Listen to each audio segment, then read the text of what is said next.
Welcome in Merrifield Sportsbook Show, our final basketball show of the year. Uh, wow, we've made it. It is Final Four weekend. Um, what an Elite Eight we had! What a Sweet 16 we had! Some absolutely outstanding results that I'm truly just overjoyed about. Matt Merrifield, Jada Coster, Justin Walsh, all here as normal. Uh, Matt, I'll go to you first. How are you doing on this Wednesday um, on Final Four weekend? I mean, I'm absolutely splendid as the Flint Firebirds look to close out a series sweep over the Owen Sound attack. Although I feel like we should be mildly concerned because it's only 4-1 in Hmm. the third period. It feels like the Birds might be cooling off after outscoring their opponent 29-2 through 3 games to start the series. Yes, you heard that right, Mr. J. Walsh. If you have been following the first round of the OHL playoffs, Flint won by a score of 8-1, 10-1, or 8-1, 11-0, and 10-1. I believe are the three scores for the first 3 games, and it's 4-1 currently. Um, so, but only 4-1 right now. So I don't know how I should feel about that. But overall, what a weekend it was.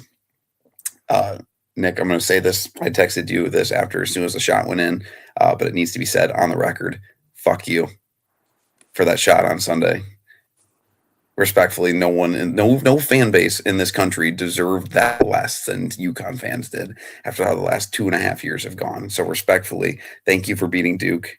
It was an awesome shot, all timer, but you did not deserve that. Under no circumstances did that shot deserve, especially after what happened on Friday night. You blew a 19-point lead. You don't just get to come back from one the next game and hit one of the greatest shots in tournament history, with all due respect. But you know, John Shire choked on applesauce. And the last thing I guess I'll say is shout out. People always worry when there's not enough upsets in the first weekend, even though we had a pretty good round of 64 and round of 32, all things considered. And then the Elite Eight and Sweet 16 were awesome because good teams advanced and we had good basketball both days, or all 4 days, I should say, last weekend for the most part. Saturday was a little bit of a dud, but or no, I don't know. One of the days wasn't great, but all the days meshed together now. But overall, great weekend, and I think Indy's going to be even better. This is truly an all-time tournament, in my opinion. Jade Coster, how are you doing on this April Fool's Wednesday? Yeah, pretty good. I mean, yeah, like Matt touched on. I mean, yeah, the Saturday wasn't good. Iowa, Illinois was a blowout at the end, and Purdue or Arizona just ran all over Purdue. But yeah, I mean, UConn Duke an all-time classic game. Didn't I'm not gonna lie, I didn't. I watched like maybe a minute of Michigan Tennessee. I had no interest in You watching missed that game. nothing. I know exactly You because missed I a knew it was gonna decisive. happen. My Rick Barnes agenda was a little close, but I mean, yeah, really good, solid Sweet 16. I mean, it's going to be an awesome Final Four. It has been overall an amazing tournament. You've had the upsets like High Point. You've had some really close ones in the round of 64, but and you've had your I wouldn't say Cinderella, but a shocker in Iowa going to the Elite Eight, but definitely on one of the all time tournaments we've had. I think in our lifetime. But yeah, I mean, we got some really good basketball coming up this weekend, and I mean, yeah, the winner of Michigan Arizona is going to be your national champion. I think. I mean, I think we can agree with that. Nick, not so much, but yeah, I mean, going to be a lot of fun to watch. Jay Walsh, how are you doing here on this Wednesday? I know we talked pre-show. You are a man that looks like you are ready for a full-time golf season. Absolutely. Um, Very much looking forward to the weather turning permanently.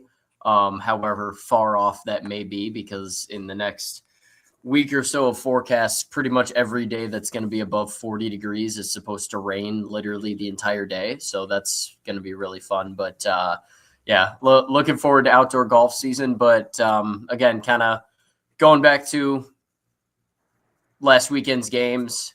Obviously, incredibly disappointing sports weekend to be a Michigan State fan. But looking at it objectively, very good weekend for college basketball. Very fun games to watch. Obviously, I mean, we said there were a couple duds. Similar to Jay, I did not pay attention to that Michigan-Tennessee game, mostly because I knew how it was going to go. And I knew that there was basically nothing on earth that was going to stop that from happening. But aside from that, very good games throughout the weekend. Very much looking forward to the Final Four. I think we've got two really, really good matchups here, which obviously we're going to get into in a second, but we can see the betting lines for those games are very much indicating that I think just about everybody's expecting these to be very, very good basketball games. Before we get into the basketball, Jay Walsh, you did mention that it was a absolutely awful weekend to be a Michigan State Spartan. Matt Merrifield, I just want to give you the floor quickly to speak on our hockey program that lost to Wisconsin. Just absolutely abhorrent, terrible. Now, do we want to stop at saying lost to Wisconsin, or do we want to talk about blowing a 3-1 lead in the final 5 minutes of a game? Well, that's part of it all, Jay Walsh. Matt, I don't know. I'm at a loss for words for how that game ended on what was that, Saturday? yes. I mean, I feel horrible for most of those guys. There's a couple players on that team that are going to be moving on or still might be coming back next year that have been a part of this 3-year run. Then I think, honestly, they are partly to blame. The de-pairing of Maxim Sturback and Patrick Geary has been terrorism, in my opinion. I have at no point in the last 3 years playing together. I know the Buffalo Sabres have turned it around at the NHL level. I don't know what they see in either two of those players. Geary has the talent, or not Geary, Sturback has the build as a tall right-handed defenseman. I just don't see it. He doesn't put it together. I never like his game when he's actually playing for Michigan State. Patrick Geary, I don't know what he brings at all. He has no size. He's a left-handed shot defenseman. He's an offensive defenseman, but doesn't produce. He scored 1 goal that luckily found its way through traffic against Michigan in the Big Ten Tournament Championship.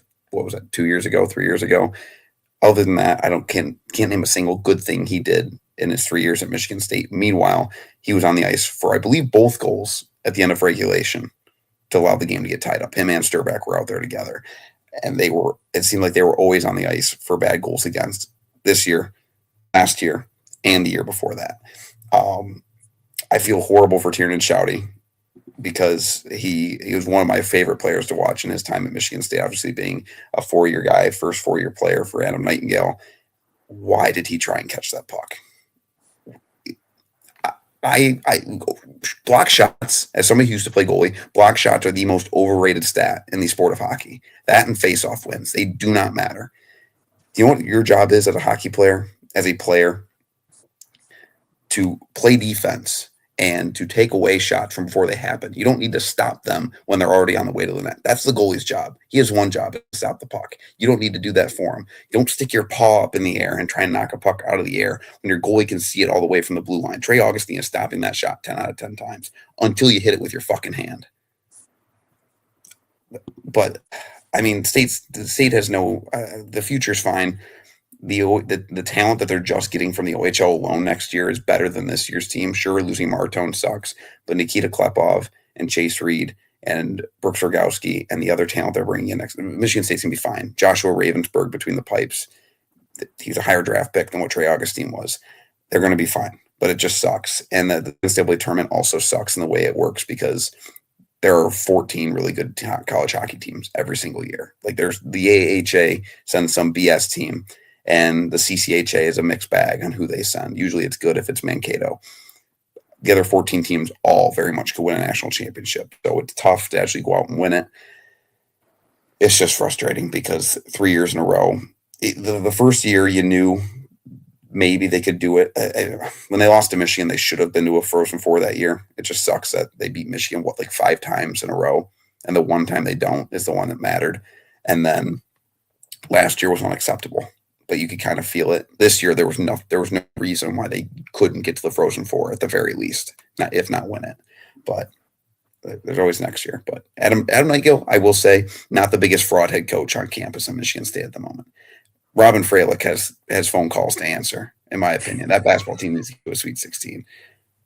But that's besides the point. Last thing I need to say before we move on to talking basketball, through 2 weekends of college hoops and March Madness, the smartest person between all of us is my dog. I don't know if anybody's looked at the bracket pool. Breslin Merrifield picked 3 out of the 4 Final Four teams right, and her national champion is still alive in Illinois fighting Illini. If it wasn't for Mark Few's drunk driving head coaching style, she would have all 4. I'm just saying. She had Huskies, she had the Wolverines, and she has Illinois winning it all.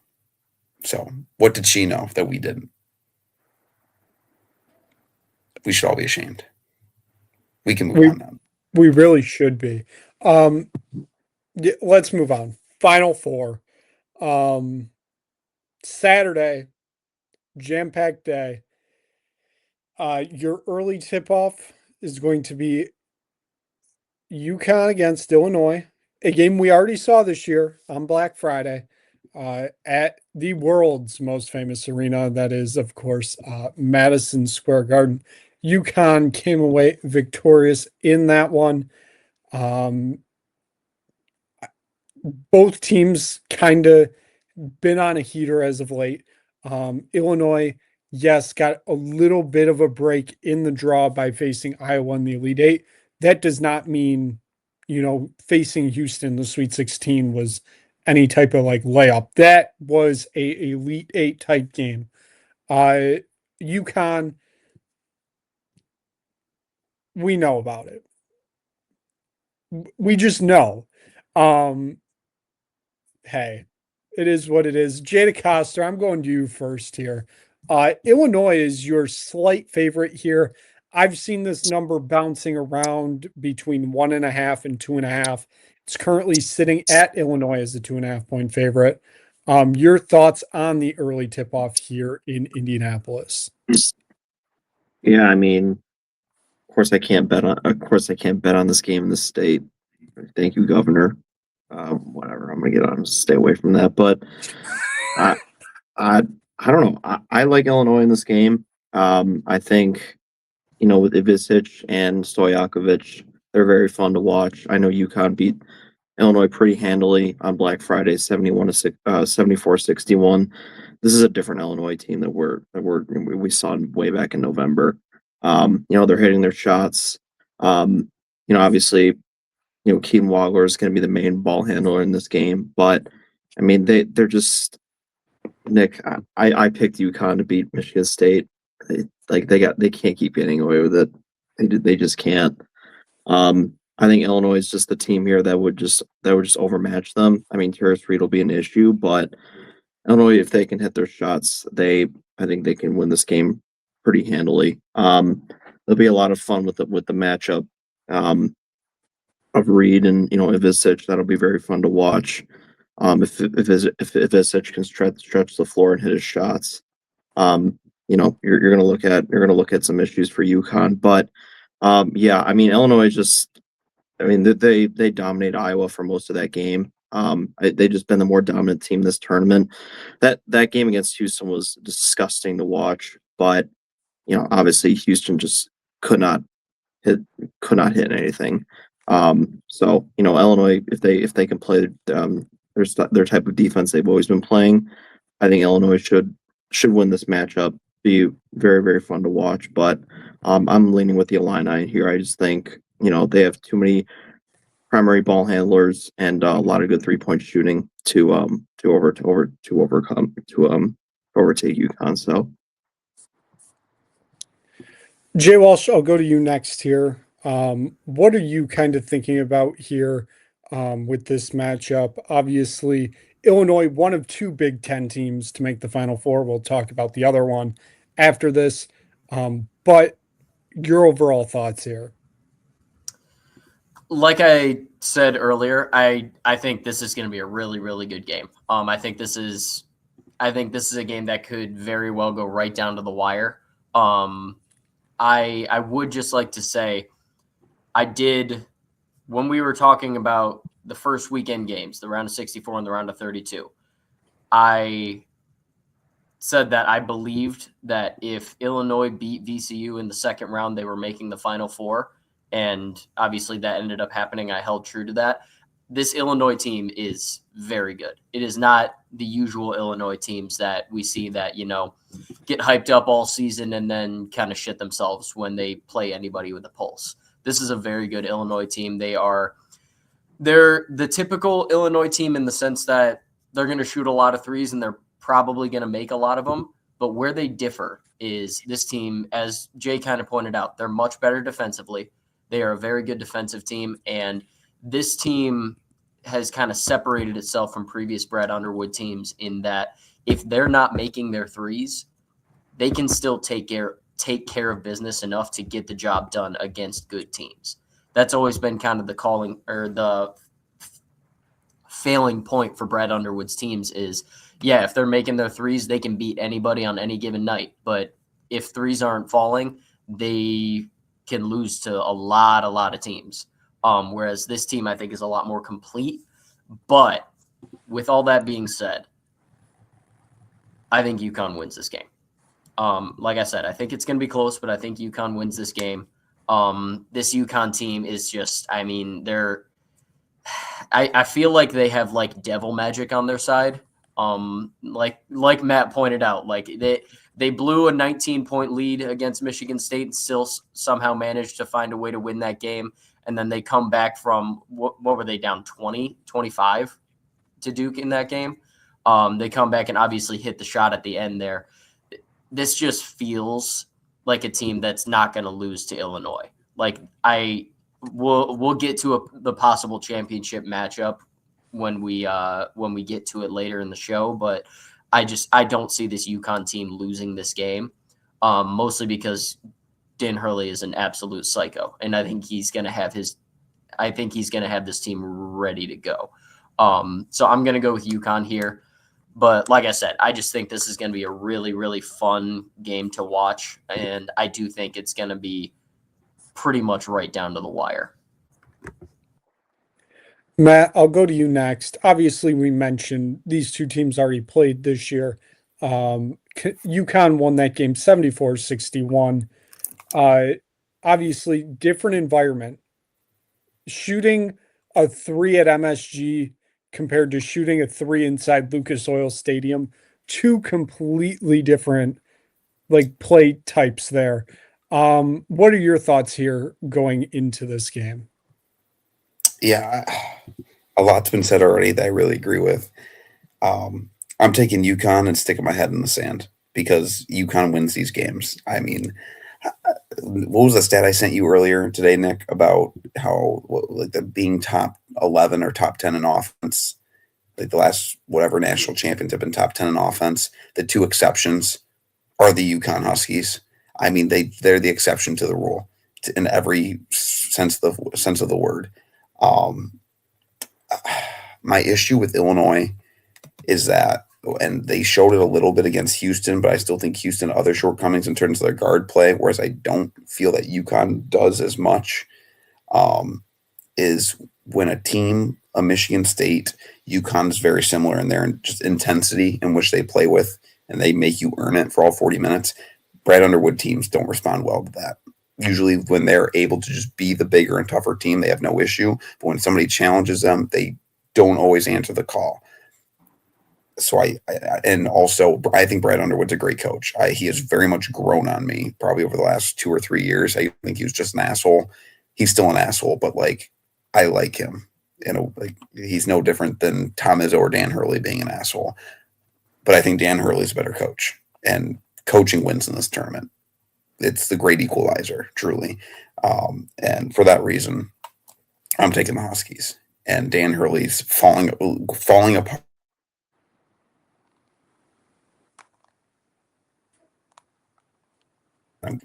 Oh boy. I cut off mid talking about Dan Hurley's suit. You were. Well, you said Dan Hurley's falling apart. His suit is falling apart. Dan Hurley is not falling apart, even though he's going to stick his head into the mouth of a referee on Saturday night, potentially. Yeah, what can we talk about that for a second? How, like, I understand that. I understand you don't want that to be the end of the game, but how is that not a technical? Like, if we're being honest, how is that not a tech? I am very much in the boat of if it's a technical, it's a technical. If it's a foul, it's a foul. I hate that people say you don't call it there. Bullshit. If it's a foul, you call it. I don't even know how the ref responds to that. Like, I guess team. I don't know. Like, it's Dan Hurley. But he is lucky. And I understand that. It's the Duke whistle. I don't understand how. When I saw that video, I thought somebody edited the video at first to make. I didn't realize it was. I thought it was after the game ended. I didn't realize that it was literally after the shot went in.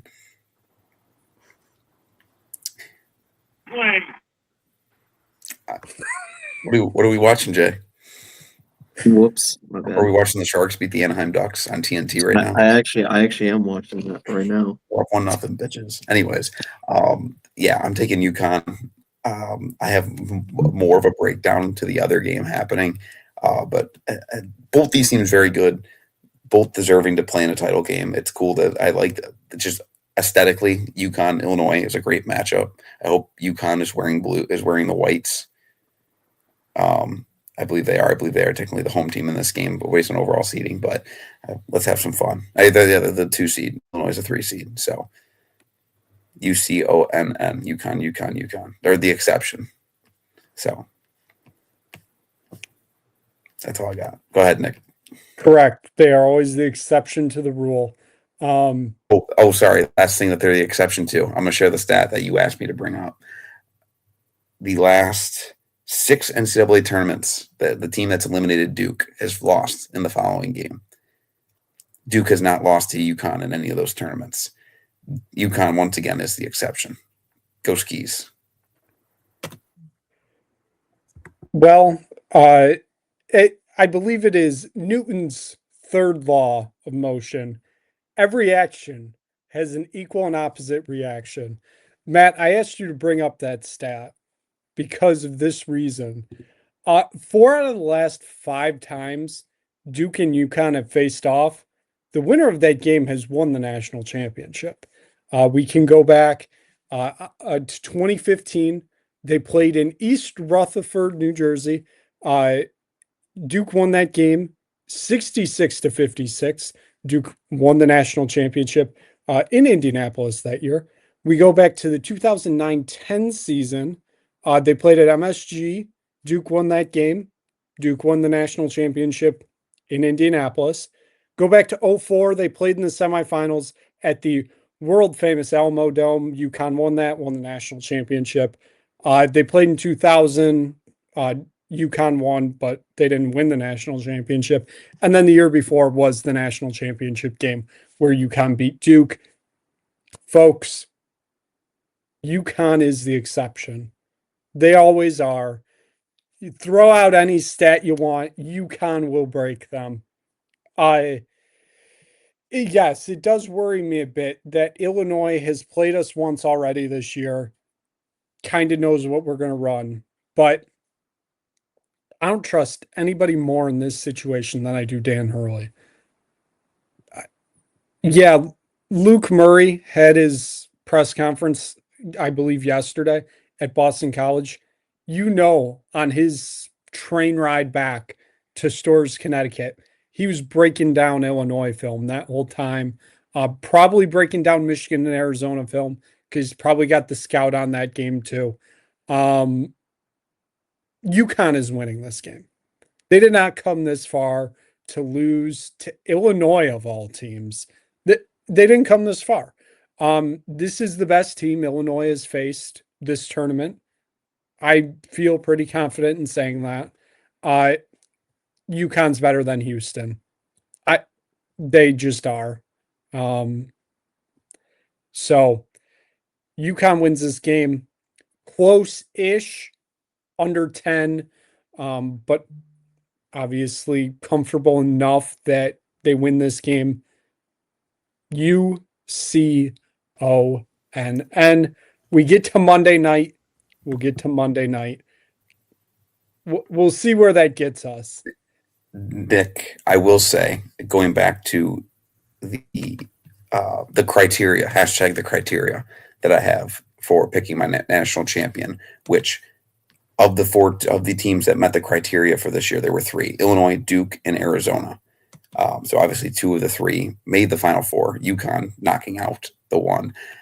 Of the 10 years that we've had a team, at least one team meet the criteria in the last, 12 that I've kept the numbers for, 13 years. And of the 13 years, we've had 10 years where there's been at least one team that's met the criteria. 7, a team has won the national title that met all 4. UConn won 2 of those 3 years, 2014 and 2020. What was their second year where they beat Purdue? Purdue was the only team that met the criteria, and they beat 24. 24. So if there's a team to do it, it's UConn. The only other team to do it that didn't, it was UVA. So, but that's besides the point. That was terrible. They played ungodly slow. But anyways, so UConn, it's all pointing in UConn's direction. Well, Jay Walsh, did you have something before we move on here?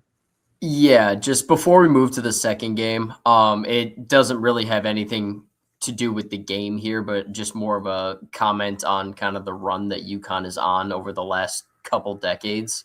I'm sure you all saw the stat that was going around that dating back to 2007, combining the men's and women's team, there has not been a single Final Four that has not contained UConn in it. That is almost 20 years of UConn, either men's or women's basketball, being in the Final Four. I just wanted to comment on how insane of a run that is for one school. And I've been I've been one of the people that's been kind of insistent that UConn has not earned blue blood status yet. Certainly, at least in the men's program, they definitely have in the women's, but I just don't think they're quite there yet. But they are one of the best programs in the history of the sport.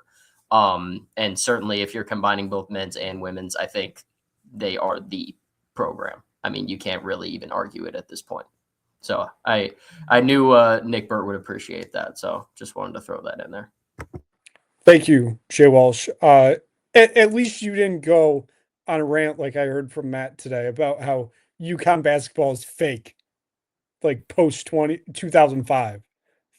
All I'm saying is go back and look for end of season results from 2006 until now, and look at specifically the teams they lost to in the years that they did lose, or the lack thereof tournament appearances randomly, and then sporadically just going to a national championship and then missing the tournament, and then Kevin Ollie, and then losing to Mark Turgeon during COVID. Fun fact, Nick, I actually, in 2021, I had UConn going on a run. James Bouknight, I believed in him, and he lost to Mark fucking Turgeon. Yeah, he did. Him. Lose to George Mason, shout out. So did Michigan State that year. You lost to San Diego, not even San Diego State. You lost to San Diego in the first round one time. Correct. Won a championship, then went to the NIT, and then went back to the championship. I'm done. Shout out APR issues in 2013. Yeah, what the hell is that about? What are you, Rice or not Rice? What are you, Akron football? Rice is the opposite problem. Rice is too good at the APR. Hey, that was back when the NCAA cared about academics. Like when we suspended Everett Golson, or not Everett Golson. Who's the fucking quarterback in Notre Dame? Everett Goldson. I was thinking of Marcus, the fucking lineman at Michigan State. Oh, I thought you were going to say Manti Te'o. No. Okay. No. Let's move on. I think that was something else. Your second game of the night. This is just, Matt, you sent me the text this morning of somebody tweeted out this game isn't getting like the hype it deserves. It's not. Arizona, Michigan. It is going to be a absolute battle, a war, whatever you want to put it as. Jay Walsh, I'm going to you first here. This is going to be hopefully an incredible basketball game, but knowing how these types of games go in arenas, stadiums like this, you're going to see some of the worst shooting ever. Yeah, I feel like this game has no choice but to almost be a disappointment because I think people are expecting this game to be so unbelievably good. So I feel like it can't live up to the hype that it's getting, but I mean, obviously I've said the entire season, I think these are the two best teams in the country. I do agree with what Jay said at the beginning. I know Nick is probably the only one here that doesn't agree with it, and Nick doesn't want to hear it, but the winner of this game is winning the national championship. But no, this is going to be a phenomenal basketball game between the two best teams in the country. I have said the entire season, I love Arizona. I think they are the best team in the country. If I had to bet on this game, I think they win because they are the better team. However, as the game draws closer and closer, I am getting incredibly nervous because I think Dusty May is a better coach than Tommy Lloyd. And that makes me really, really scared for this game because if Michigan wins this game, they're winning the national championship. And I don't know that I'm ready to live in a world where Michigan basketball wins a national championship.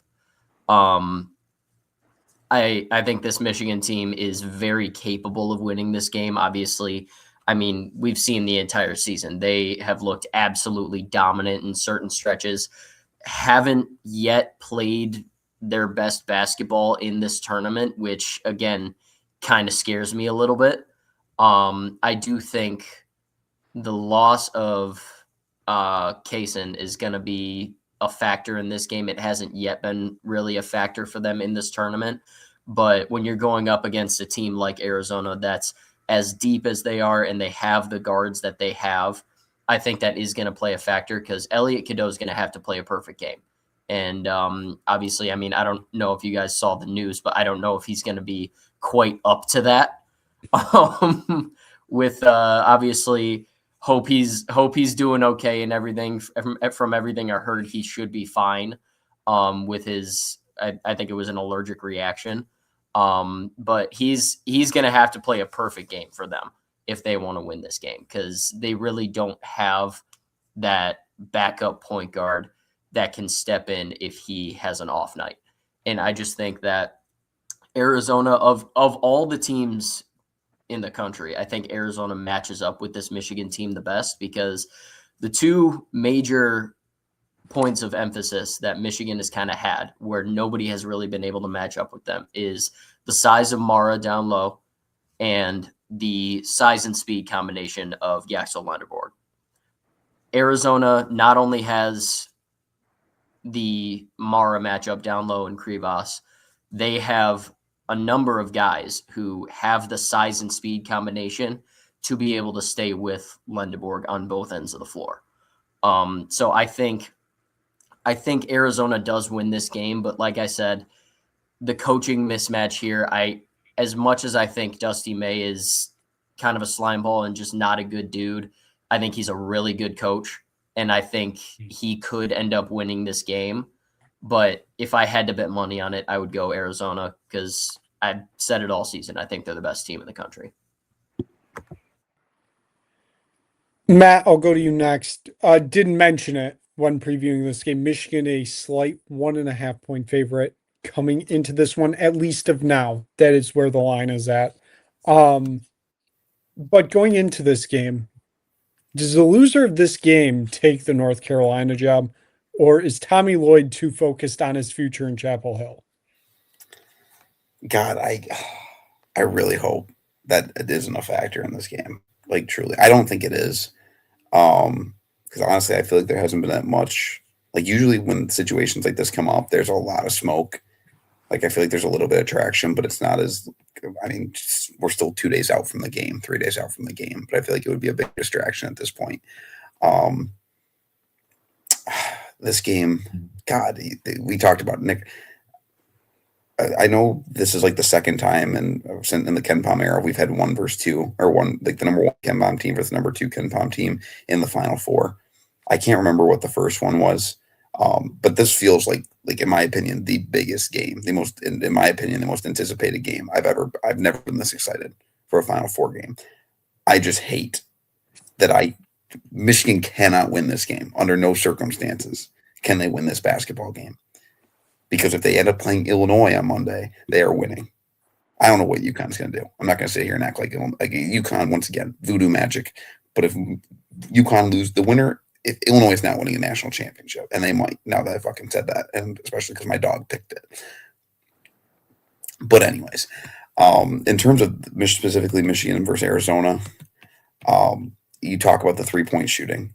There isn't a team in the country more built to win even when their 3-point shooting doesn't go in, because Arizona doesn't shoot threes. They don't. They've won, I just went through and counted, I believe 7 games this year where they made 3 or less threes. Partly, and some of them they shot like 3 for 6. Like they just don't shoot threes. They are, I think, 7-0 when they shoot under 25% from 3 this year. They don't need to shoot threes. That's not their thing. Now, part of it's getting to the basket. And yes, Michigan makes it extremely difficult because of their length. You run straight into Adamara as many times as you can, and you pray that there's a whistle. And if you get him to 2 fouls, that changes Michigan's look dramatically. And even without him, you just have to be aggressive on him. Like Michigan State showed it at spurts. Everybody shows it. St. Louis showed it for a little bit. If you get to the basket, not to sound like Steve Lapis, but if you take it to the basket and you attack, you cannot be scared of them at the rim. If you attack them at the rim, it opens up everything. So I like the depth. I think the guard play, it favors Arizona. They have the NBA talent. I think both coaches are very good. I don't know which one's better. Honestly, I think Tommy Lloyd is the better coach. He's been doing it for longer, but that doesn't take Dusty May is still a very good coach. But I think he's a better GM than he is a coach. I think he's better at putting together the team than he is actual in game, trying to adjust to whatever looks Arizona brings. I'm going with Arizona. They're the team I thought was going to win it all pretty much since January. I didn't watch very much Arizona basketball this year, to be completely honest. Like actually sitting down and watching them, I sat down and watched them for the first time, I believe, the Purdue game. And man, they're good. Like they're really they're fun to watch. Like I didn't intently watch them play until what was that, Saturday night, and I was like, wow, I'm really happy this is the team I picked it all. Like I see it, and maybe that's just because they're not wearing maize and blue. I just hate that I have to please Arizona win this fucking game. I hate this so much. I want to just sit and enjoy this game. I wish nothing more, and yet Michigan had to show up and ruin it. So just please, Tommy Lloyd. Also, last thing on Arizona, Tommy Lloyd wants to act like he hasn't changed anything. They've just magically finally gone on a run. They have changed something. They are playing defense, and they have slowed the fuck down. Their tempo is so much slower than this year, and it's part of the reason why they're winning games. And Michigan plays too fast. I'm just going to say it again. Go Cats. I don't know if they have another champ, but go Arizona. What is their mascot's name? I don't even know. Bear down. Yeah, what the fuck is that? What is bear down? But anyways, go Cats. Before we get to Jay, I do just want to say, Matt, I'm glad you brought up the Purdue game because I was also watching that game. And to your point about Arizona not being able to make or not needing to make threes, I think they only made like 5 or 6 threes in that game, and they just ran Purdue off the floor. I mean, they just absolutely dominated that game. Purdue could not stop them on the defensive end. They've made 10 or more threes 4 times this year. And one was in a track meet against Alabama. Like they did it against UConn. They didn't shoot threes against UConn when they beat them in their one. Like they don't need to shoot. And Michigan, their first time not shooting over, they've made 10 or more threes every game this tournament, and they've shot 40% or better in 3 of those games. Their worst shooting game was on Sunday, and they shot 37.5. Like they have been shooting the lights out, and they were shooting the lights out before they got to the tournament. They shot the lights out against State. Like I mean, maybe they don't, and good for them if they can put together what that would be 6 plus 3 games, a 10 plus game run of them shooting the living daylights out of the ball. good for them then. But truly, the water's got to run dry for 40 minutes at some point. So, and maybe it is on Saturday, and that'd be awesome. I can't lie, but you just don't know until we show up. But hopefully, the 3-point shooting, the lack thereof, is in favor of the Cats. Jay, I'll go to you next. Matt did mention the 1 versus 2 Ken Palm in the Final Four. One of those was last year, the Duke Houston game. That was your late game, your late tip off. Another 1 versus 2 in Ken Palm, late tip off here. What are you thinking here in this game?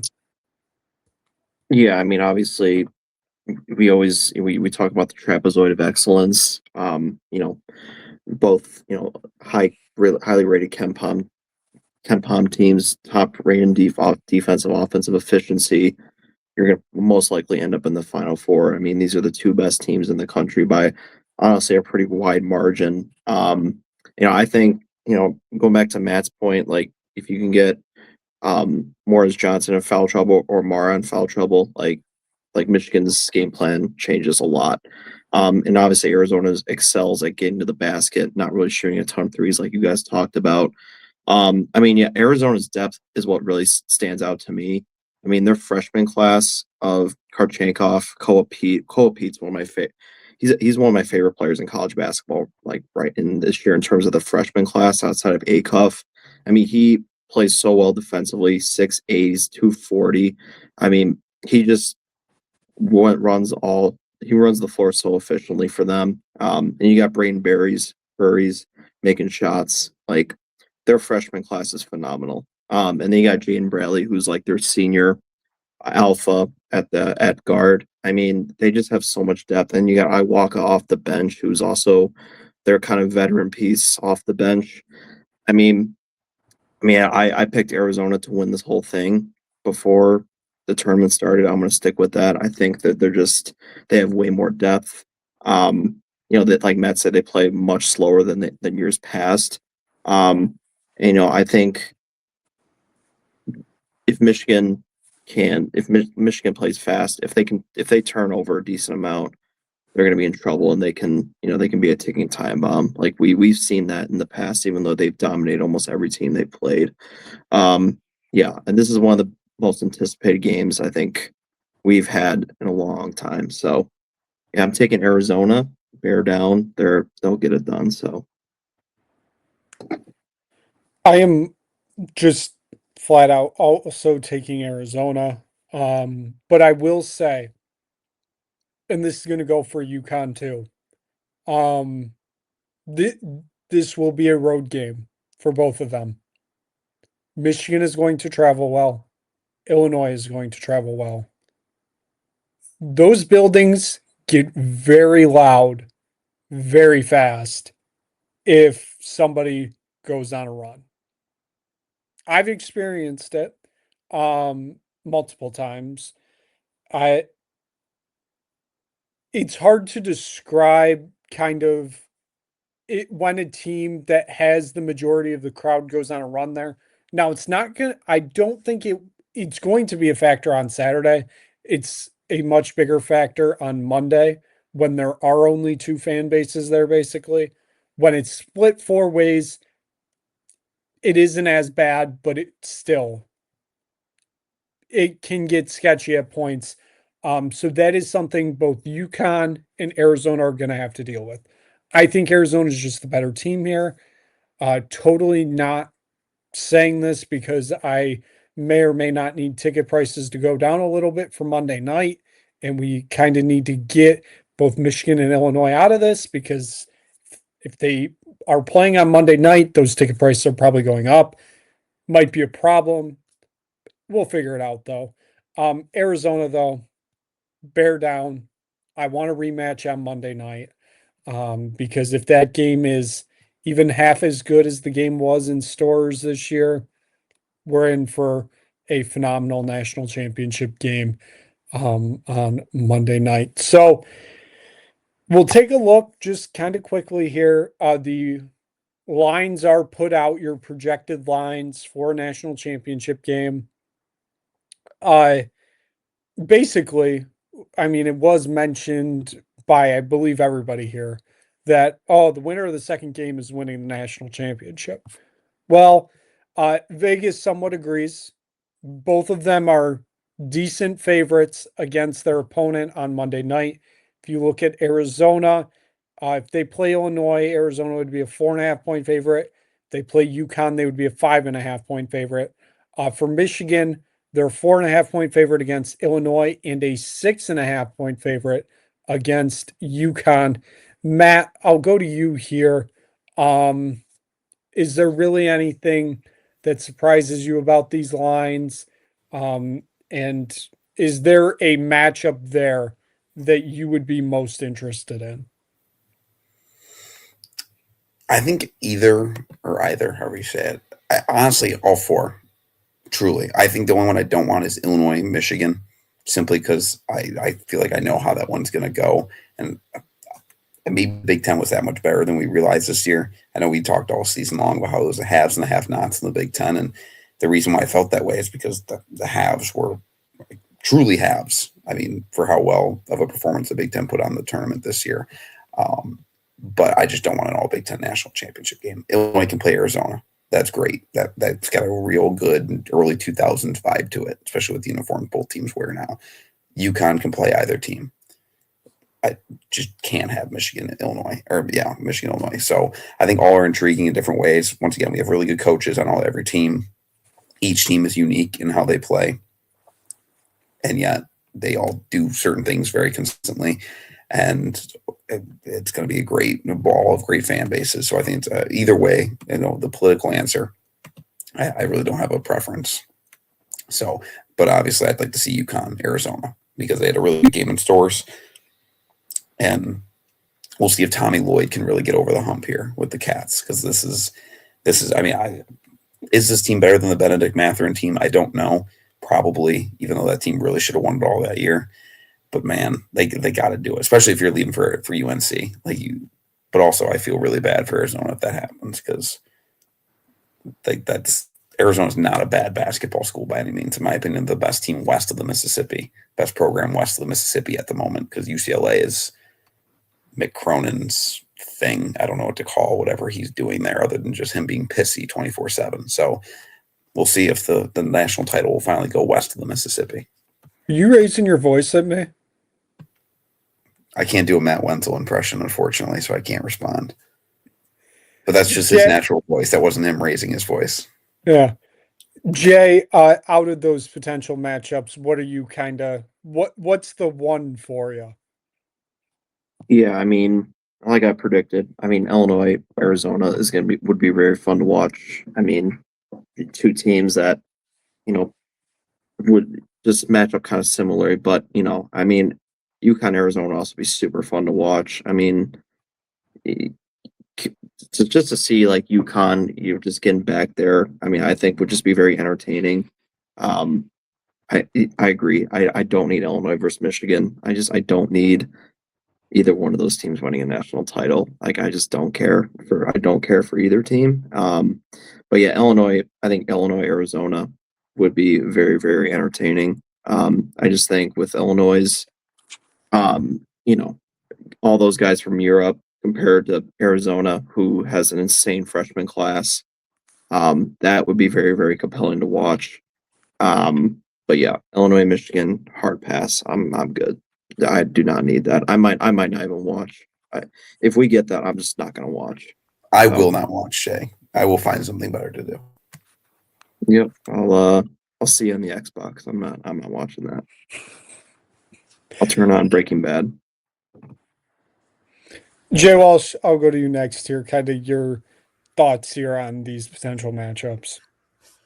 I kind of similar to what Matt said at first. I think all four of these games would be incredibly fun matchups. Obviously, that's easy to say when we're down to the Final Four. We've got four of the best teams in the country here.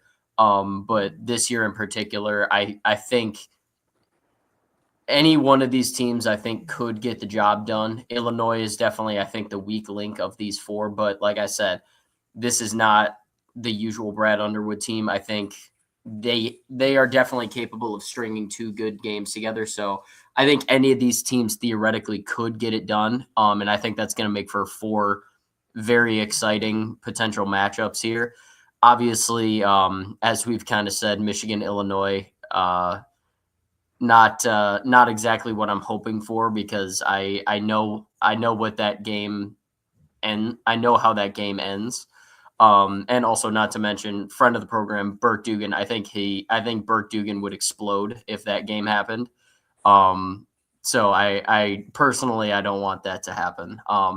If I had to pick one, I would say it's kind of hard for me to decide between Arizona, Illinois, and Arizona, UConn, because I think they would both be really good games.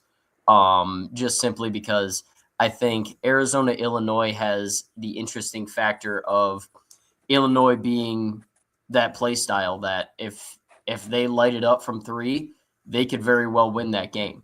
And I think they would keep it at least respectable, even if 3s don't go in. But I think that could be a really, really fun matchup. And then obviously Arizona, UConn. While I think Arizona's the better team, Dan Hurley's a psycho, and UConn seems to have devil magic on their side in this tournament. So I think that could get really frisky. I think UConn, Michigan, I think I would like to watch that game, but I don't know, because as I said, I don't know if I'm ready to live in a world where Michigan wins a national championship. Nothing would please me more than if that game were to happen and UConn were to win, just to see how smug Dan Hurley gets in that post-game presser. But I think the first 2 are definitely the ones that I would be looking forward to. But like I said, I think all 4 of these would be fun matchups to watch. I mean, I already said UConn, Arizona. That's what I want on Monday night. But I will be honest. I am a little bit hoping it's UConn, Michigan, because on Sunday night, if that happens, there will be an emergency show. And I know everybody here is doing the UConn fight song, the UConn chant.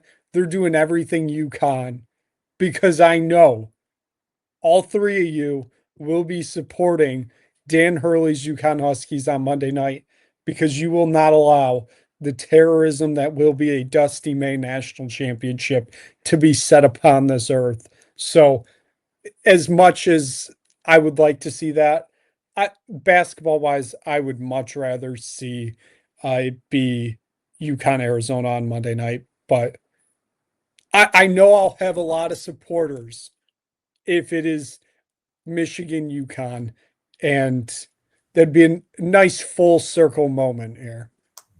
Also, before we end this, I do just want to say, if it comes down to that and UConn does win this national championship, a very serious conversation needs to be had about where Dan Hurley falls in all-time coaching rankings, because winning 3 out of 4 national championships has only been done twice before.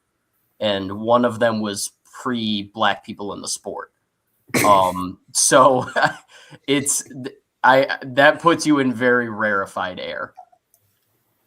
I would like to point out, and this is not an insult to Dan Hurley, because he is a great coach, and the 3 and 4 years is the best accomplishment, would be the best accomplishment in the modern game of college basketball. But in terms of best overall coach, let's not forget that Tom Izzo went to 3 Final Fours in a row, which is also very impressive in its own right. Not as impressive as winning 3 championships in 4 years, but over 31 years, there's a long stretch of where now people are going after Tom Izzo because his team wasn't quite good enough to win a game by 1 for a million different reasons, including that his 2 shooting guards shot a combined 1 for 8 from deep.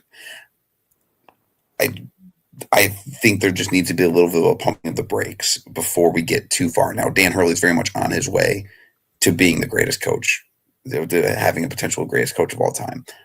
I just want to take a quick pause here because you do have to do it for a long enough time.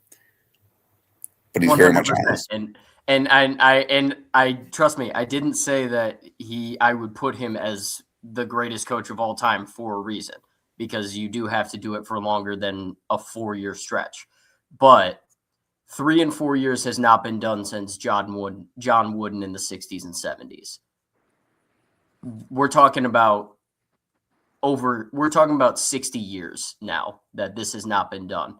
Coach K didn't do it. Bobby Knight didn't do it. I mean, you've got Hall of Fame, all-time great coaches that couldn't get this done.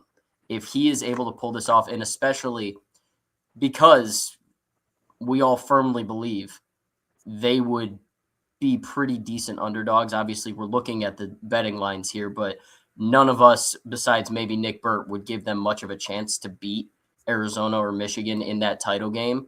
If he's able to pull it off against one of those teams and win that third championship in 4 tries, with the one loss being to the eventual national champion, I think a very serious conversation needs to be had. I mean, yeah, I don't disagree with Jay Walsh here. There's not much else to say. I will say though, if you give me the option right now, I'm still taking Jim Calhoun at the moment, at least in UConn history. Jim Calhoun built that team from nothing to something and got them to where they are right now. And then Kevin Ollie got to them where they were able to get to where they are now. Correct. I'm just saying, I was not expecting to hear Kevin Ollie's name be said at 7 o'clock on Sunday night. That was a pleasant surprise to hear him across my television screen. Good on Dan Hurley to stop himself mid-interview and credit Kevin Ollie. Outstanding work. PR trained to the max. For a guy, how on earth does he 10 seconds earlier putting his face up against, he's face to face with a referee, but oh wait, let me stop and make sure I credit the guy who sucked at his job and it's the only reason I'm actually here. That's crazy to me. That's wild. Anyways, I'm done. I've said what my piece for the show. Okay, we'll do quick around here. Matt, who's winning the national championship on Monday night? Arizona. Jay, who's winning the national championship on Monday night? Arizona, bear down. Jay Walsh, who's winning the national championship on Monday night? I've said it since December, Arizona. Wonderful. Say Michigan, please. Somebody has, I'm changing my answer. Michigan. Somebody has to say it, otherwise it's going to fucking happen. So I'll wear it. Hey, we did go 4 for 4 picking Arizona in that game. So Doesn't matter. Michigan's going to win it all, guys. It's fine. I'll be so okay with that. So it's great. Everything's great. And then they're going to win the Frozen Four, and everything's great. Stop. No, they're not. Stop. North Dakota. Go Sioux. Or shit. Fighting Hawks. I think. Whatever. Everything's great, guys. Go Nodak. Huskies. What can I say?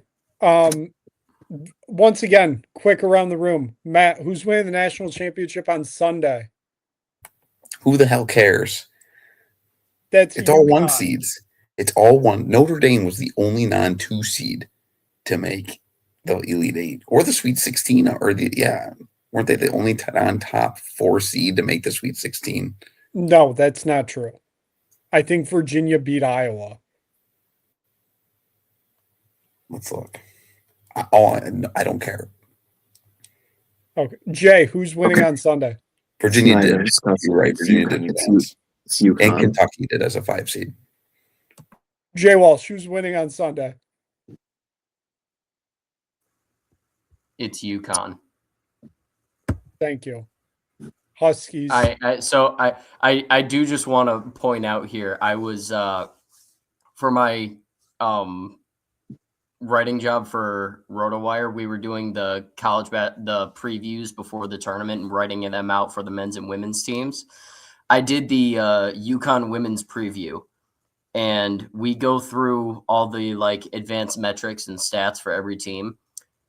UConn women's basketball was quite literally number 1 in the country in every statistic on both offense and defense. Legitimately, every single statistic, they were number one in the country. I have never, ever seen that before. They are just unbelievably dominant this year. Yeah, there's no other words than what Jay Walsh just said. It's beautiful. Folks, UConn is doing the double again. The only university to do it once, the only university to do it twice. You're going to be the only university to do it 3 times. Guys, the double, it may be happening again. So, given that, we're going to wrap it up here. Last basketball show of the year. What a show, what a season for basketball. I know we're going to see some more incredible basketball on Saturday night and most likely on Monday night. So for Matt Merrifield, for Jay DeCosta, for Justin Walsh, myself, Nick Burt, thank you so much for watching. We will see you again next week. Another episode of the Merrifield Sportsbook Show. Can't wait for it. So make sure you like and subscribe, all that fun stuff. And we will see you again soon for another episode of the Merrifield Sportsbook Show.